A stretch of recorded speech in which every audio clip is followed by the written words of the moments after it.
Good evening, Hollywood. Allow me first to apologize for this interruption.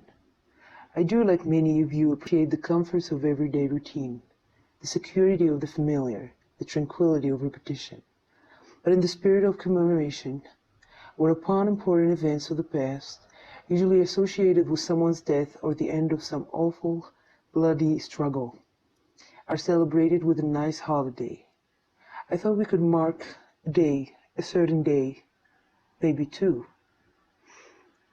that once the calculations are done right, lead to one singular number. So let's take some time out. Let's sit down and have a little chat. There are, of course, those who do not wish us to speak. I suspect ever now that the truth has long been concealed, and actions will be taken to silence the knowers, as lies run in sprints, the truth run marathons.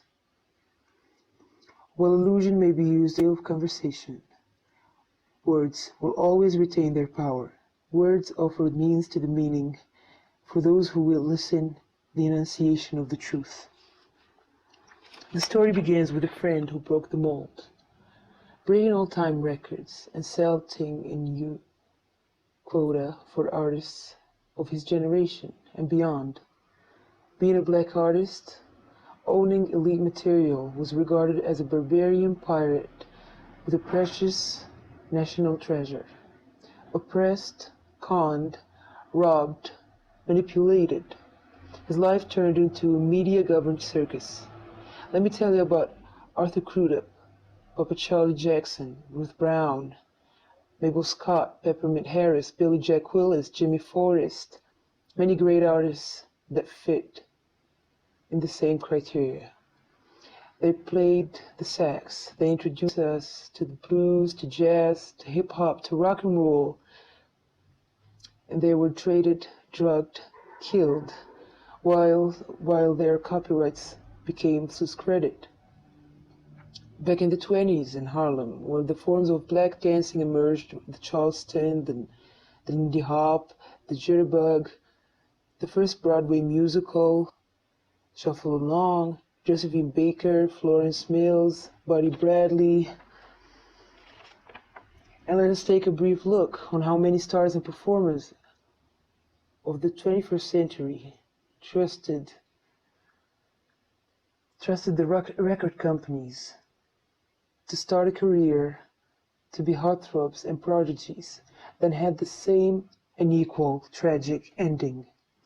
Whether it's drug overdose, suicide, madness, heart attacks, after leading lives of success and giving the audience iconic stage moments and records that are regarded as national treasures, they later on lead a life full of trials, depression, scandal, as the media consumes, abuses, accuses, and tortures them to make their story sell.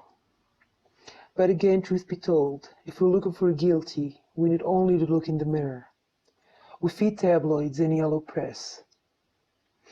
By watching, by listening, by engaging, we feed them. We feed this new era of materialistic abuse of arts. We're so demolished in our taste and brought ourselves into a grotesque level of ever worse.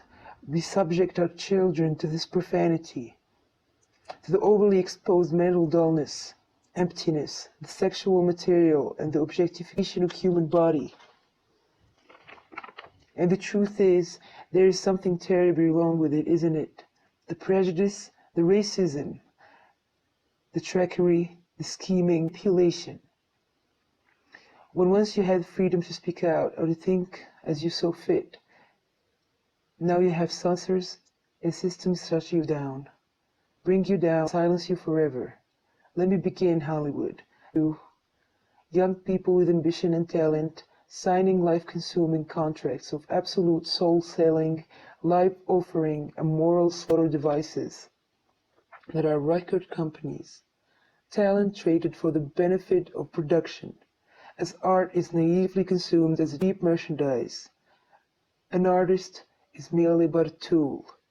They increase the All of this must change. All tabloids must burn. and be aware of what was down behind the stage, behind the studio, behind the record, behind the concert, behind all of that, all these images and everything you see of an artist. Try to seek the concealed. Open your mind. For if you feel what I feel, and if you see what I see, the truth shall prevail.